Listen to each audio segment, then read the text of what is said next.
Le Mont-Saint-Michel est une commune de 30 habitants qui n'est visitée que par 2,5 millions de touristes chaque année. Son conseil municipal est composé de 7 membres. Ça veut dire qu'un habitant sur 4 siège au conseil municipal. Certainement la ville la plus démocratique de France. Le Mont-Saint-Michel est comme un énorme coquillage posé sur la baie. Il se croit bien camouflé, mais il n'en est rien. Les autres invertébrés sont beaucoup plus petits. Il y a notamment les bigorneaux perceurs. Mais si vous savez, c'est généralement dans leurs coquilles qu'on retrouve les bernards l'ermite. Le bigorneau perceur est un prédateur carnivore. Il est capable de percer la coquille des jeunes huîtres.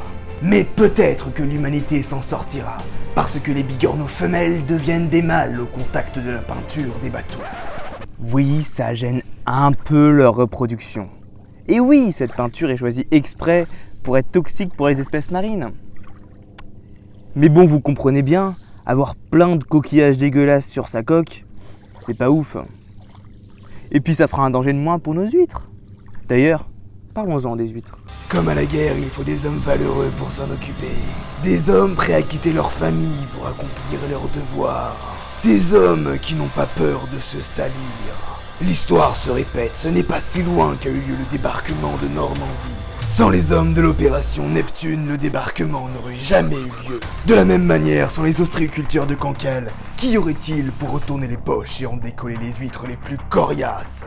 Heureusement, comme les militaires, les ostréiculteurs de Cancale sont reçus en héros lorsqu'ils rentrent au port. Et oui, parfois l'homme fait beaucoup d'efforts pour qu'une espèce se multiplie. Mais l'autre fois, il fait juste pas gaffe et il rapporte des espèces invasives. Par exemple, la crépitule, involontairement introduite en France par le débarquement suscite.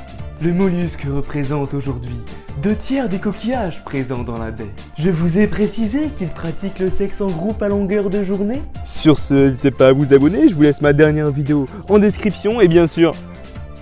Oh putain!